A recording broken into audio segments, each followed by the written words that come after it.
Hey folks, welcome back. Yeah, the fun never ends around here. I took the VFR for a ride yesterday, and of course it ran okay. And it started to kind of mess up a little bit in that low throttle, higher RPM, just kind of coming out of a, like let's say you're about 5 grand and you're just rolling the throttle on. And I'm like, what the hell's going on with that? And then so I brought it back and I said, well, it's probably okay, you know, we'll just leave it. But then after a while, we started dripping fuel out of the vent overflow, which is this guy right here. I have out of the restraint for it right there. And I said, you got to be kidding me, more carb problems. Now, you know, I kind of pride myself on knowing these carbs and knowing them in great intimacy and detail, and I just can't quite figure this out. So what we're going to do is we're going to go through and we are going to try to figure out what's going on with it, because you know, we're going to have to solve this problem. It's got to be a float problem, I imagine. You know, it's got to be a float level problem. Maybe there's a speck of dirt in there in the float seat. I don't know. So guess what? Got to get the tank pulled, get the carbs pulled, go over the bench, see what's going on. And the sad part about it is I just filled up the tank yesterday. I mean, there was gas in it, but I wanted to fill it up. You know, the more, when you store these things or you don't ride them very often, you definitely want a full tank. It helps prevent rusting.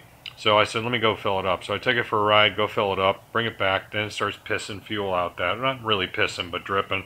And so now I'm going to drain the fuel off in the tank, and we're going to pull the tank and see what's going on. Now luckily it's way better than that guy over there, because these carbs are pretty easy to pull. So I don't know how much of that I'll show you, but anyway, that's the plan here. You know, I really wanted to finish the Z1R up, but and get it off the lift and give it a try, but we're having problems with the rear brakes. And here's the caliper over here.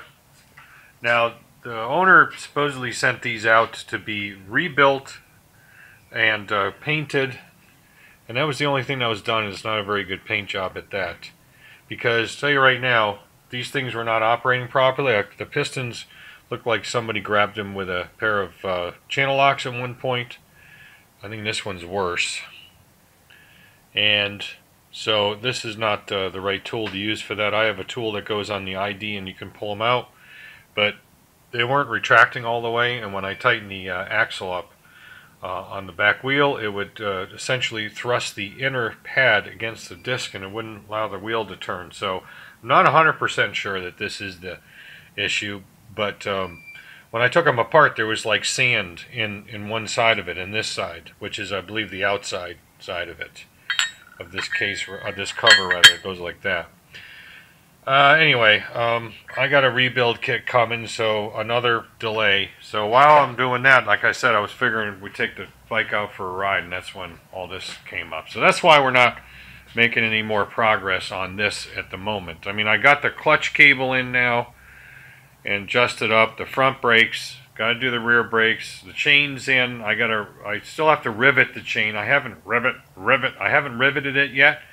I just wanted to triple check that everything was the right length and adjust it up properly, because I can always use my, you know, the clamping type of chain breaker and push the rivets back out if necessary, and then, you know, cut a link out of the chain. But it seems to be pretty perfect. So unfortunately, with this situation, we're just going to have to wait, and more wait. Well, everything is loosened up. Let's go ahead and give them a pry. There we go. Now, if you're going to pry on these things like I just did, you got to be real careful. You got to know what you're doing with them, and not pry on anything that's going to snap.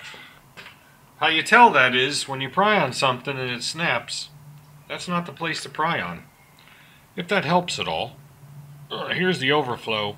I'm sorry, not overflow. Yeah, come on. Here's the vent tube drain right there that you know, it was coming out of. Run down below where it's supposed to. I don't know. Now I changed over that choke cable to a little Allen head, you know, because it's easier to get at with the top box on. Otherwise you can't get a straight shot at it, you know. So I have this special Allen wrench that I tagged with a piece of tape that says choke. You know, the one I can't find. So I guess I'll have to find something else. Okie doke. All done. Hey, I didn't even forget anything. Remember, guys, always think of her. Use protection. Okie doke. Now I gotta drain them. Flip this thing over and pop the float bowls off. See what the hell's going on. I think what I'm gonna do is do all that, you know, and flip it over. But before we take anything apart internally, we'll go ahead and pressure test the rack and see which one is leaking, if any. Now I gotta pee.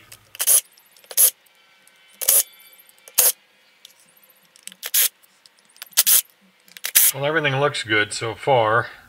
Check the bounce first. Remember on the Magna we had one of those aftermarket needles. The springy part of the little tit in there fail, or actually right out of the bag it was bad, but these feel good. I don't know. I don't understand how in the hell we could be getting fuel up that high. I really don't know. These are upside down, of course, but your vent is right down in there. The vent tube. And it's connected to the other side of the carb just with another piece that just goes between the two vent tees. So I don't know. I don't know what the hell's going on in here, but it's definitely dripping out of there. It shouldn't be doing that. So we're going to have to look into that a little further. Like I said, we'll hook some pressure up to this and see one of them's bypassing or something. I don't know. This is really weird. Just like I said, I just started doing it. I don't know what's going on. Set up over here. Here's your gauge. See what's going on. I don't know. This is really strange. What in the HE double hockey sticks is going on with this thing? This thing holds pressure. I'm going to be like, this got to be float level then, but... Oh no, she's going down pretty quick actually. We are losing some though. And with these particular needles, yeah, something's going on here. Alright, so this is what I normally do in this case. I take each one and pressurize it and then lift it and blow that individual one out and try it again. Like that. And we'll try that. That'll let us know if there's any like dirt in that one or something. No, yeah, we're bypassing here. No question. Yeah, we're losing some. Definitely losing it quick. Something's going on here. I keep saying that. Oh, she's dropping like a rock. Unless I got a pinhole in this again, which I kind of doubt. Alright, we're going to have to figure out why. Gee whiz. Yeah, it wasn't like that before. I had this thing dead nuts, dead solid, so what the hell happened, I don't know. Now we gotta make sure our test rig's good too. I have it kind of jury rigged here with a hose. I'll spray some soapy water on the connections and make sure it's good. Okay, we had a problem in that bladder, so I switched that to another one. It was a leak, so I threw it away. And I'm at 3 psi, and you know, you pump these up until they stabilize because the Velcro expands and stuff. So there's no bypass here. I thought there was, but there's not. So she's holding steady. So this, you know, I don't know. This has got to be a float level. Then I'm going to have to recheck the float levels, I guess. Not sure what's going on here and why this thing would be doing this, but alright, because you know, there is a fuel pump dialogue here to be had in this particular setup. Let me go to 4. See what we got. See if it holds. Okay, now I put a quantum fuel pump on, an aftermarket fuel pump, which this is the box for it here. It fits pretty good. It's this is the part number for it if you're interested in something like that, if it'll read it. Alright, and I did that only because of a precautionary thing, because I was kind of concerned about the old original pump, and if you're way out in the boonies riding somewhere and your fuel pump takes a shit, then, you know, you're done. But I switched it out. I switched out to the original fuel pump, which, you know, still worked and everything. And you know, this quantum pump was starting to make some very unusual pulses. like it would be brr, brr, brr, brr, instead of just regular duh, duh, duh, you know, every now and then like it's supposed to do.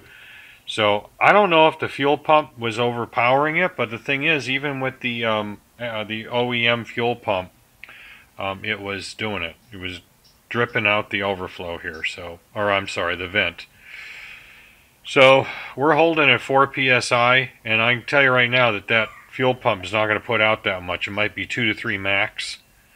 And then when it hits its pressure, back pressure from, you know, the floats being closed, or the float valves that is, then it'll shut off and then pulse again once the fuel is consumed and the float level drops. So there's no way that that's going to put out over 4 psi, and this is holding at 4. So it cannot be the float valves themselves, the needles and the seats. It has got to be either something else or a float level. So I'm just going to go ahead and check the float levels off camera, let you know what we got. And if I had to take all this stuff out and take these carbs apart again or take them out again for no reason, I'm going to be a little bit ticked.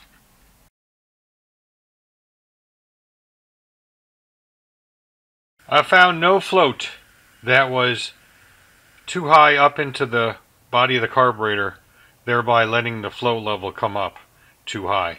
In fact, 2 of them were just opposite. They were low, where it was down about here, so the level of fuel in the carb would actually be somewhat lower.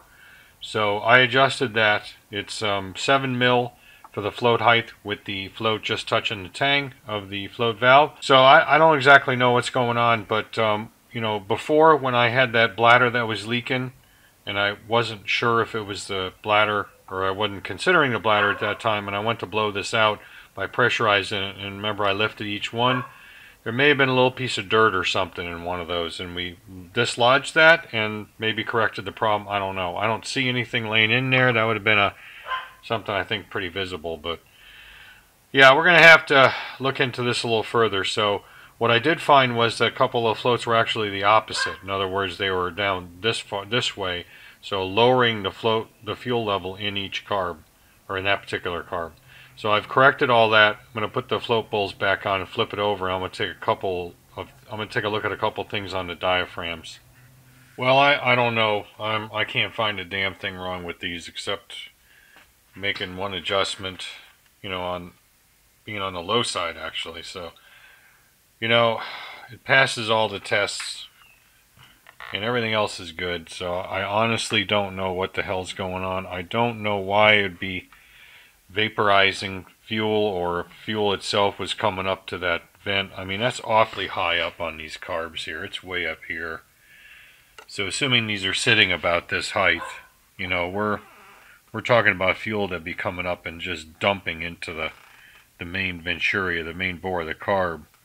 And that's not happening. Now I'm going to pull the plugs anyway and take a look at them, at least a couple of them, because I got an idea on trying to smooth out that off the throttle thing by maybe tuning the exhaust a little bit more. But as far as this goes, I'm just going to put them back on, because like I said, I cannot figure out why we'd be having this. I wouldn't call it an overflow issue, just a, you know, drip. Maybe it needs a shot of penicillin, I don't know, it just has the drips. You got me. But anyway, let's go. I'm just going to go ahead and do that, and then once they're back on, we'll think about it a little bit more, I guess. Alright, we're all back together. Got gas in her. Going to try her out here in a sec. But the thing is, I want to tell you what I did. I didn't really find anything, like I said, but I went ahead and changed the jetting back to where it should be. This thing had, it's supposed to have 118, well, not the mains, but let me get back to that. The slows, or 38s, I put those back in. I had bumped them up to 40, and that was when I was trying to diagnose that problem we had with it, but that turned out to be from the pilot screw issues, and I have a video on that. So now that that was corrected, I figured I'd put it back to 38 because the plugs were pretty carboned up, pretty black. So what we're going to do is, what I also did rather was, I had upped the mains. I didn't have the mains in stock, but at that time what I did was I used my gauge set, and I essentially reamed them out to be the equivalent of about 127 and a half, which is pretty big considering this is a 118 for stock, but it does have the exhaust on it. So I went to 122. I would have done 120s, but I don't have them. So I have 122s in there for mains, and then the 38s for slows. Really, that should be pretty good.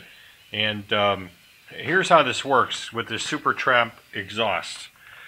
These discs control the tuning to a degree, and what you do is the more discs you have, it's kind of counterintuitive, but the more discs you have, the more flow you have, and it's louder as well. And that, according to them, is equivalent to a more leaner mixture because it's pushing more air out, or the exhaust out, easier. I sort of agree with that, but I'll get back to that here in a second. And then if you reduce the discs, you have a richer mixture.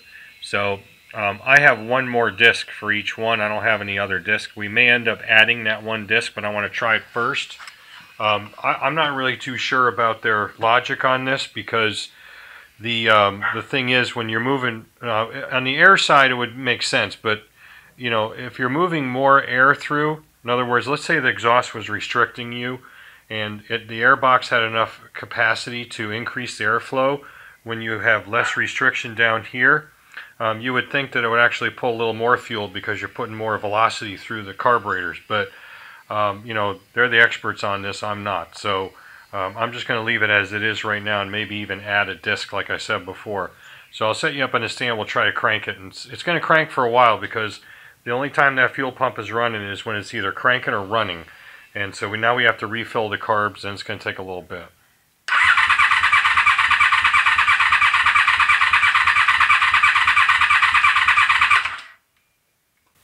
Well, I don't get it now. Oh. Guess what I forgot to do? I forgot to turn the fuel on.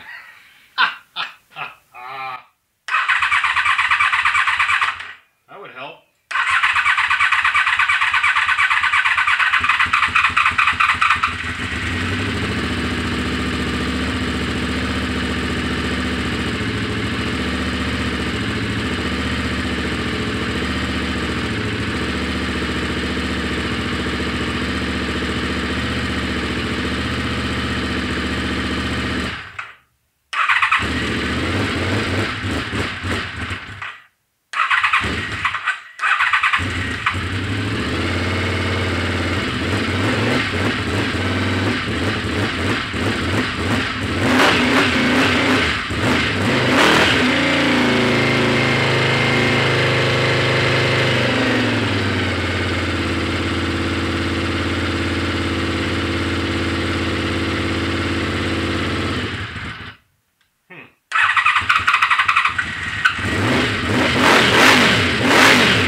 It takes like forever to get the gas up to this thing with that pump. I really don't like the way that pump works, but once you get the fuel up to it, but you trash the freaking starter clutch doing it, these things are kind of fragile.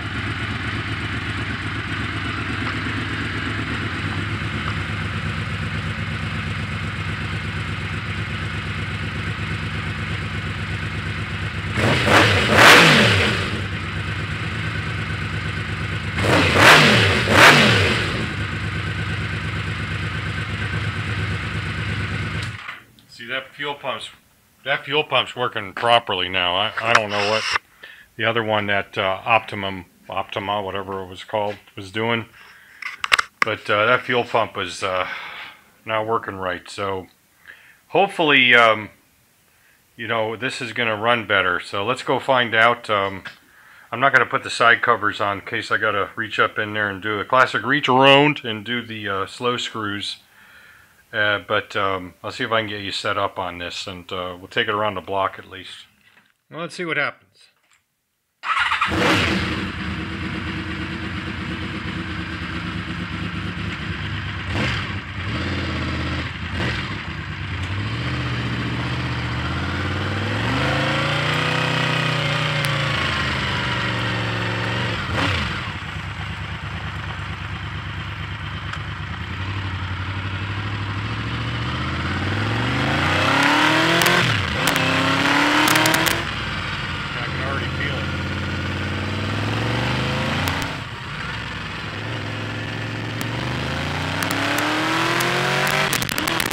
Okay, she was still breaking up a little bit like it was doing it before, but not as bad. What I did was I added that one disc. I just changed my mind and added that one disc to the Super Trap before that test ride. And then what I did was come back and I actually went aggressive. I took 4 discs out, so that would be -3 from the previous setting on each side, and opened the slow screws up by a 1/4 turn.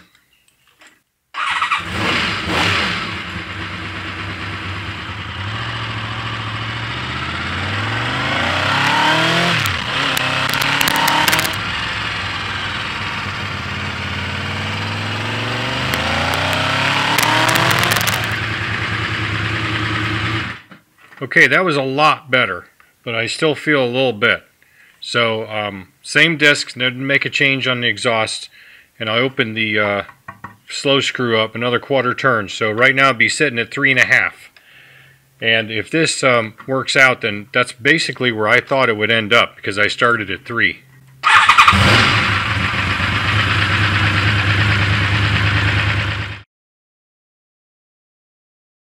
Well, it's still not right.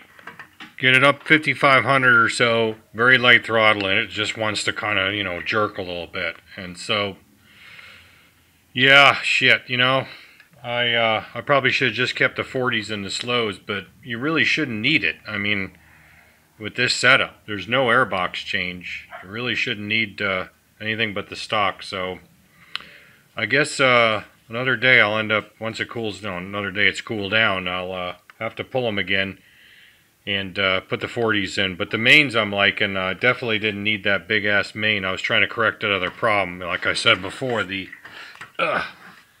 problem ultimately was in the slow circuit, but from the slow screw, be having an extra O-ring. But the bottom line is right now it's not, I would say it's a little bit better. It's definitely better on the low end than it was before, but when you get up in that spot, it gives you a flat spot, which I had corrected before. So yeah, I don't know. Well, we solved one problem, probably caused some others. It's no longer dripping down there, and I think the main jet change was good, but I'm gonna have to put those 40s back in. It's just barely not there. It's not hitting at about 5,500 RPM light throttle. It's just breaking up, so it's in that transition period. And you know, I'm not going to go bigger on the mains, obviously, because of what I saw in the spark plugs being all fouled out, so, or not fouled, but carboned up. So I think we're just going to put the 40s back in once it cools off another time. I'm not going to film any of that, but I just was putting this up as more of a interest thing, because you know, I don't know what was causing the overflow, or I should say the vent, the fuel coming out the vent hose. I honestly don't know. Flow levels were up, but not in that direction. And who knows, but corrected that and did some testing. It's not hard to get these carbs in and out, it really isn't. So, you know, I might even put the fan on it and let it sit for a half hour, and then it's only 13:10 in the afternoon, so we'll just, maybe I'll take them out and have it all done by this afternoon, because I'd like to get it buttoned up and ride the thing, maybe even this weekend. So, yeah. But anyway, I hope you enjoyed this. It was kind of scatterbrained a little bit and going back and forth on stuff, but mainly carb, trying to solve that one problem with drips. Gave it a shot of penicillin and now it's cured. So you know what the cure is. You stick around and get more videos like this. And ring the bell and subscribe, you know what to do. Thanks for watching. Catch you on the next video. Quick epilogue. Is that how you pronounce that? Anyway, I got the 40s in. Definitely runs a lot better. I'm perfectly happy with it. So all back together. Now we'll see if we can find a ride this weekend, take her out, and just have a little fun on her. So it's definitely easier to ride. It doesn't have that little low end, or as much low end anemia. It still had that a little bit. I think that had to do with the amount of discs. I changed it over to 5 discs per pipe, and we're going to leave it there for a while. And then the 40s, as I said, and of course the smaller mains. So it sure runs better, and I'm going to keep it this way. So I just wanted to update you on that.